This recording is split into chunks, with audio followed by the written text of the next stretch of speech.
ನಮಸ್ಕಾರ ವೀಕ್ಷಕರೇ, ನೀವು ನೋಡ್ತಾ ಇದ್ದೀರಾ ಗ್ಯಾರಂಟಿ ನ್ಯೂಸ್. ನಾನು ರಾಮ್ ಬಡ್ಗೇರ್. ದೇಶಾದ್ಯಂತ ಒಂದು ಸಿನಿಮಾ ಸಿಕ್ಕಾಪಟ್ಟೆ ಸಂಚಲನ ಉಂಟು ಮಾಡಿದೆ. ಅದು ಚಾವಾ ಸಿನಿಮಾ. ಚಾವಾ ಸಿನಿಮಾ ನೋಡಿದವರು ಪ್ರತಿಯೊಬ್ಬರೂ ಕೂಡ ಕಣ್ಣೀರು ಹಾಕ್ತಾ ಇದ್ದಾರೆ. ಹಾಗಾದರೆ ಚಾವಾ ಸಿನಿಮಾದಲ್ಲಿ ಅಂಥದ್ದೇನಿದೆ? ಚಾವಾ ಸಿನಿಮಾ ನೋಡಿದವರು ಕಣ್ಣೀರಿಡ್ತಾ ಇರೋದು ಯಾಕೆ? ನೋಡೋಣ ಬನ್ನಿ.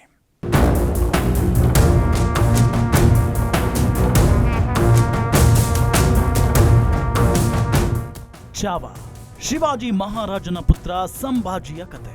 ಚಾವಾ ಅಂದ್ರೆ ಮರಾಠಿಯಲ್ಲಿ ಸಿಂಹದ ಮರಿ ಎಂದರ್ಥ. ಚಾವಾ ಸಿನಿಮಾ ಬಾಕ್ಸ್ ಆಫೀಸಿನಲ್ಲಿ ಸಂಚಲನ ಮೂಡಿಸಿದೆ. ಜೊತೆಗೆ ಚಿತ್ರವನ್ನ ನೋಡಿದ ಪ್ರೇಕ್ಷಕರು ಕಣ್ಣೀರು ಹಾಕುತ್ತಿದ್ದಾರೆ. ಇಂಥದ್ದೊಂದು ಇತಿಹಾಸ ನಮಗೆ ಗೊತ್ತೇ ಇರಲಿಲ್ಲ ಅಂತ ಭಾವುಕರಾಗುತ್ತಿದ್ದಾರೆ. ಸಂಭಾಜಿಯಾಗಿ ವಿಕ್ಕಿ ಕೌಶಲ್, ಪತ್ನಿ ಏಸುಬಾಯಿಯಾಗಿ ರಶ್ಮಿಕಾ ಮಂದಣ್ಣ, ಔರಂಗಜೇಬನ ಪಾತ್ರದಲ್ಲಿ ಅಕ್ಷಯ್ ಖನ್ನಾ ಮನೋಜ್ಞ ಅಭಿನಯ ನೀಡಿದ್ದಾರೆ.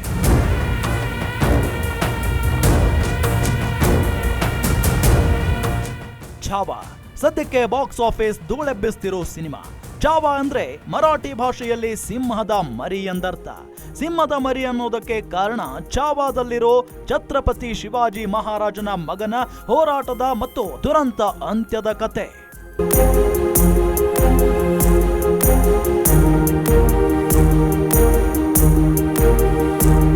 ಚಾವಾ ಸಿನಿಮಾದಲ್ಲಿರೋದು ಸಂಭಾಜಿಯದ್ದೇ ಕತೆ.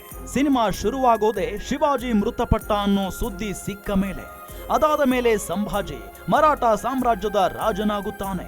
ಮೊಘಲರ ಚಕ್ರವರ್ತಿ ಔರಂಗಜೇಬನ ವಿರುದ್ಧ ಸಮರ ಸಾರಿ ಮೊಘಲರ ವಶದಲ್ಲಿದ್ದ ಕೋಟೆಗಳನ್ನ ಗೆಲ್ಲುತ್ತಾ ಹೋಗುತ್ತಾನೆ. ಈ ಹಾದಿಯಲ್ಲಿ ಸಂಭಾಜಿಯ ಶೌರ್ಯದ ಯುದ್ಧದ ದೃಶ್ಯಗಳಿವೆ. ಪ್ರೇಕ್ಷಕರು ಕಣ್ಣೀರಿಡ್ತಿರೋದು ಈ ದೃಶ್ಯಗಳಿಗಲ್ಲ. ಚಿತ್ರದ ಕೊನೆಯಲ್ಲಿ ಸಂಭಾಜಿ ತನ್ನ ಭಾವ ಮೈದುನನ ಸಂಚಿಗೆ ಬಲಿಯಾಗಿ ಔರಂಗಜೇಬನ ಸೆರೆಯಾಳಾಗುತ್ತಾನೆ.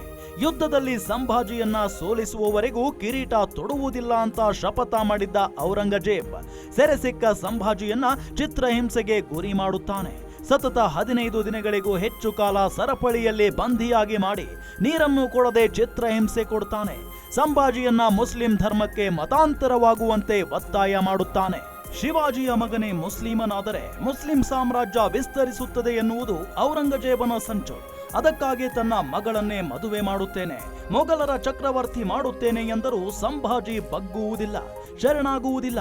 ಔರಂಗಜೇಬನಿಗೆ ಸಂಭಾಜಿಯ ಕಣ್ಣಲ್ಲಿ ಭಯ, ದೈನ್ಯತೆಯನ್ನ ನೋಡುವ ಆಕಾಂಕ್ಷೆ ಕಡಿಮೆಯಾಗುವುದಿಲ್ಲ. ಸಂಭಾಜಿಯ ಚರ್ಮವನ್ನ ಸುಲಿಸುತ್ತಾನೆ, ಉಗುರುಗಳನ್ನ ಕಿತ್ತು ಹಾಕುತ್ತಾನೆ. ಸಂಭಾಜಿ ಬಗ್ಗುವುದಿಲ್ಲ, ಮತಾಂತರಕ್ಕೆ ಒಪ್ಪುವುದಿಲ್ಲ. ಚರ್ಮ ಸುಲಿದ ದೇಹದ ಮೇಲೆ ಉಪ್ಪು ಸವರುತ್ತಾನೆ. ಹಿಂಸೆ ತಡೆದುಕೊಳ್ಳೋ ಸಂಭಾಜಿ ಔರಂಗಜೇಬನಿಗೆ ನೀನೇ ನಮ್ಮ ಜೊತೆ ಬಂದು ಬಿಡು, ನೀನು ನಿನ್ನ ಧರ್ಮವನ್ನೇನು ಬಿಡಬೇಕಿಲ್ಲ, ಮುಸ್ಲಿಮನಾಗಿದ್ದುಕೊಂಡೇ ಬದುಕಬಹುದು ಎನ್ನುತ್ತಾನೆ. ರೊಚ್ಚಿಗೆದ್ದ ಔರಂಗಜೇಬ ಸಂಭಾಜಿಯ ಕಣ್ಣುಗಳನ್ನ ಕಿತ್ತು ಹಾಕುತ್ತಾನೆ.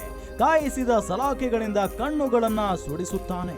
ಕೊನೆಗೆ ಸಂಭಾಜಿ ಜೀವಂತವಾಗಿರುವಾಗಲೇ ಅವನ ದೇಹದ ಒಂದೊಂದು ಭಾಗವನ್ನೇ ಕತ್ತರಿಸಿ ಊರಿನ ತುಂಬಾ ದೇಹದ ತುಂಡುಗಳನ್ನ ಎಸೆದು ಕೊಲ್ಲುತ್ತಾನೆ.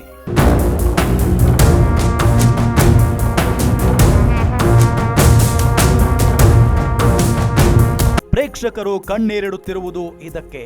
ಧರ್ಮಕ್ಕಾಗಿ ತಾವು ಪ್ರೀತಿಸುವ ಶಿವಾಜಿ ಮಗ ಏನೇನೆಲ್ಲ ಸಂಕಟ ಅನುಭವಿಸಿದ್ದ ಅನ್ನೋದನ್ನ ಸಿನಿಮಾದಲ್ಲಿ ನೋಡಿಯೇ ಪ್ರೇಕ್ಷಕರು ಕಣ್ಣೀರಿಡುತ್ತಿದ್ದಾರೆ. ಚಾವಾ ಹೆಸರಿಗೆ ತಕ್ಕಂತೆಯೇ ಸಿಂಹದ ಮರಿ ಎನ್ನುತ್ತಿರುವ ಪ್ರೇಕ್ಷಕರು ಸಿನಿಮಾ ನೋಡಿ ಬಂದ ಮೇಲೂ ಕಣ್ಣೀರು ಹಾಕುತ್ತಿದ್ದಾರೆ. ಇಂಥದ್ದೊಂದು ಇತಿಹಾಸ ತಮಗೆ ಗೊತ್ತೇ ಇರಲಿಲ್ಲ ಎನ್ನುತ್ತಿದ್ದಾರೆ.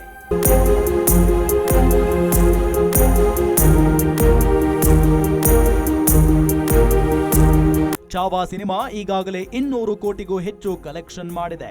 ಅದರಲ್ಲೂ ಶಿವಾಜಿ ಸಾಮ್ರಾಜ್ಯದ ಮರಾಠರ ರಾಜ್ಯ ಮಹಾರಾಷ್ಟ್ರದಲ್ಲಂತೂ ಚಿತ್ರಮಂದಿರಗಳಿಗೆ ಜನ ನುಗ್ಗಿ ಬರುತ್ತಿದ್ದಾರೆ. ಇದು ಚಾವಾ ಕತೆ. ಚಾವಾ ಚಿತ್ರದಲ್ಲಿ ಸಂಭಾಜಿ ಪಾತ್ರದಲ್ಲಿ ನಟಿಸಿರೋದು ವಿಕ್ಕಿ ಕೌಶಲ್, ಪತ್ನಿ ಏಸುಬಾಯಿ ಪಾತ್ರದಲ್ಲಿ ರಶ್ಮಿಕಾ ಮಂದಣ್ಣ, ಔರಂಗಜೇಬನಾಗಿ ಅಕ್ಷಯ್ ಖನ್ನಾ ನಟಿಸಿದ್ದಾರೆ. ಕನ್ನಡದ ಮತ್ತೊಬ್ಬ ನಟ ಬಾಲಾಜಿ ಮನೋಹರ್ ಕೂಡ ಚಿತ್ರದಲ್ಲಿದ್ದಾರೆ.